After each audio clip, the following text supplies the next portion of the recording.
top 5. So kick it off for me at number 5. Who's set up for success?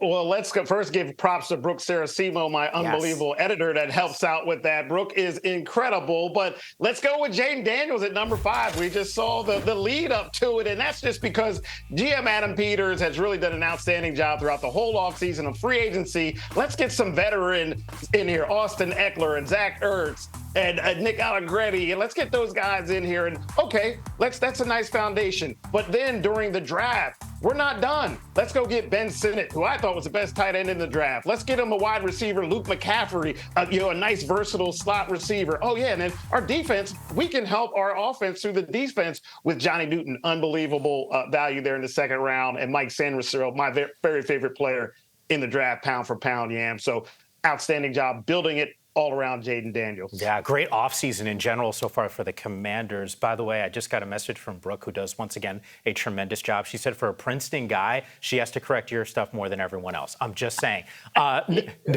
Number 4, we're going across the street here at SoFi Stadium. Jared Verse, your guy.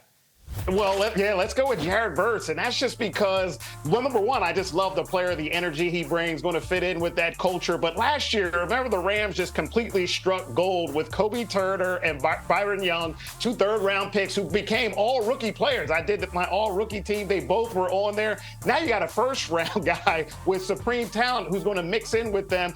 Oh, and also, let me go get your teammate as well, Brandon Fisk from Florida State, to play with you. So I don't remember a young group of guys, first and second year players with so much talent and versatility than these 4 young men, because last year Turner, Young really got after it. I would expect more of the same from Verse and Fiske, but more importantly, Verse stepping right in there and being a guy. Yeah, Fisk, by the way, at the Combine, finishes that 40 and goes, oh, yeah. I mean, we loved it here when we were doing our coverage at NFL Network. All right, let's check in at number 3. Who's the player? Well, let's go Joe Alt, the offensive lineman who, what did Jim Harbaugh talk about the whole time? Offensive line, offensive line, offensive line. Then they took an offensive lineman, and people were like, what are they doing? Well, that's all he's been talking about. If you watched him play at Michigan, how they played at Michigan, it was all about the offensive line. So sitting right there, they took the best offensive lineman in the draft who's going to step right in and do what he does best. But also, Yam, well, Rashawn Slater, don't forget about him. At his peak, if he stays healthy, he's a top 5 offensive tackle in the league, I believe. So here it is. You've got a head coach who preaches O-line, going to mash you in the run game with the O-line, and then you get to play with a guy who could be a top 5 talent as well. Incredible situation there for Alt. Yeah, I feel like as we were watching the draft unfold, Marcus Grant, Adam Rank, that whole fantasy crew just sitting there going, Xavier Worthy, I got to imagine he's probably going to be highly sought after in fantasy drafts. Kansas City Chiefs, man, they scored an absolute gem.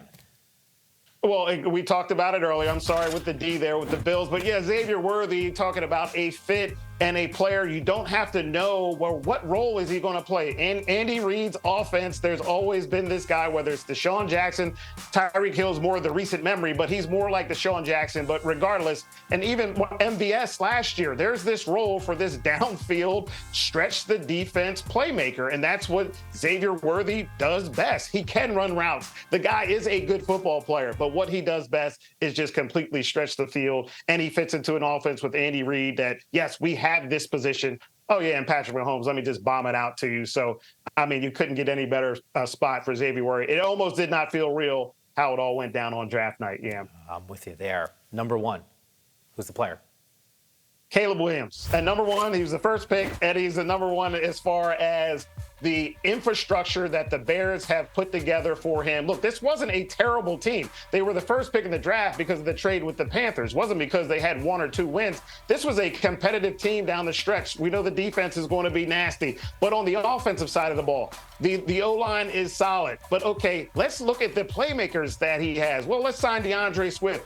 Cole Kmet's one of the best tight ends in the draft. But, oh, by the way, let's just give him the best receiving group in the NFL with DJ Moore, Keenan Allen, and then the draft Rome Odunze to go with it. I mean, I don't know if a number 1 pick quarterback has stepped into a better situation than Caleb Williams, where I've got so much talent around me with a team that is competitive, Yam. So had to put him at number 1.